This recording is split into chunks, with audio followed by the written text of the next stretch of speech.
دیکھتے ہی دیکھتے المیہ کے اندر ایک اور المیہ ہو گیا کہ عشرۂ محرم اتحاد بین المسلمین کے درجے سے اتر کے نفاق بین المسلمین لگنے لگا ہے۔ صرف 35 برس پہلے تک عشرۂ محرم مشترکہ شیعہ سنی میراث تھی، فرقے نہیں ذمہ داریاں بٹی ہوئی تھیں۔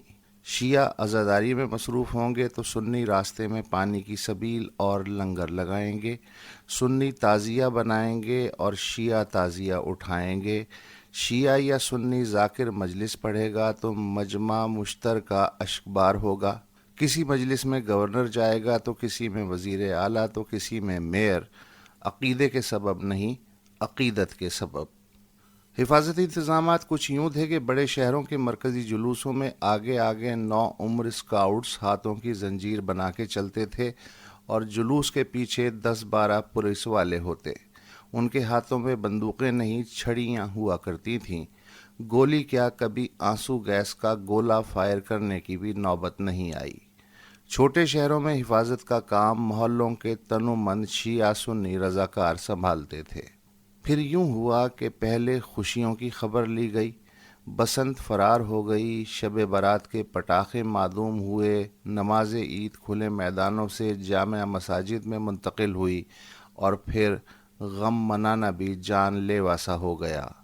مکروہ حرام میں اور حرام کفر میں ڈھلا، اور کفر کی سزا نفرت سے ترقی کر کے موت ہو گئی۔ سنا ہے تقسیم سے پہلے دسہرے، دیوالی، عید الفطر اور ایام محرم میں ہندو مسلم امن قائم رکھنے کے لیے دونوں مذاہب کے نمائندے سرکاری عہدیداروں کو تحریری و زبانی ضمانت دیتے تھے۔ آج بھی روایت وہی ہے مگر کردار بدل گئے۔ اب ہندو مسلم کا جھگڑا کم از کم پاکستان کی حد تک تو مٹ گیا۔ اب محرم الحرام شروع ہونے سے پہلے شیعہ سنی علماء سرکاری عہدیداروں کو اپنے اپنے فرقے کے جذبات قابو میں رکھنے کا یقین دلاتے ہیں، پھر بھی انٹیلیجنس ایجنسیوں کا کام دگنا ہو جاتا ہے۔ جیسے جیسے رواداری برتنے کے وعدے بڑھتے گئے، ویسے ویسے عدم تحفظ بھی ترقی پاتا گیا۔ نتیجہ یہ ہے کہ محرم کے پہلے 10 روز تمام امام باڑے انتظامی رکاوٹوں کے محاصرے میں ہوتے ہیں۔ اچانک حملوں کے خوف نے سانجھی مجالس کا دور لپیٹ کے رکھ دیا۔ بڑے شہروں میں مرکزی جلوس چھتوں پہ موجود ماہر سرکاری نشانچیوں کی عقابی نگاہوں سے گزرتے ہوئے کنٹینروں کی فولادی دیوار کے بیچوں بیچ چلتا ہے۔ جلوس کے ہر شریک کی جامہ تلاشی ہوتی ہے، مقامی انتظامیہ پنجوں کے بل ہوتی ہے، اور سانس تب آتا ہے جب جلوس کا آخری شریک بھی منتشر ہو جائے۔ تو کیا یہ سب اس لیے ہو رہا ہے کہ شیعہ اور سنی دن بدن ایک دوسرے سے متنفر ہو رہے ہیں؟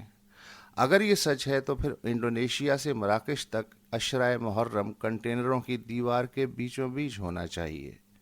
کیسی بلجبی ہے کہ جب پاکستان دہشت گردی کی گرفت میں نہیں تھا تو یہاں سال میں ایک آدھ بار کہیں نہ کہیں سے شیعہ سنی فساد کی خبر آ جاتی تھی۔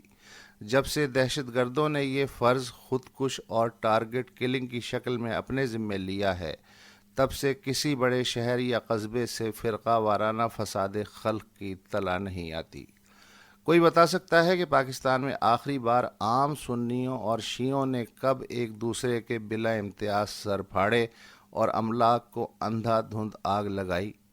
اس کا مطلب ہے کہ مسئلہ کچھ اور ہے۔ جس برس عید گاہوں اور امام بارگاہوں میں داخلے سے پہلے جامہ تلاشی بند ہو گئی، جس سال عید میلاد النبی اور یوم عاشور کے جلوس کی حفاظت کی ذمہ داری مقامی شہری رضاکاروں اور 1-1.5 درجن ڈنڈا بردار پولیس والوں کے پاس دوبارہ سے آ گئی، اس دن ہم دہشت گردی اور فسطائی نظریے کی کمر ٹوٹنے کا جشن منانے کے واقعی حقدار ہوں گے۔ اگر یہ شرط مشکل ہے تو لگے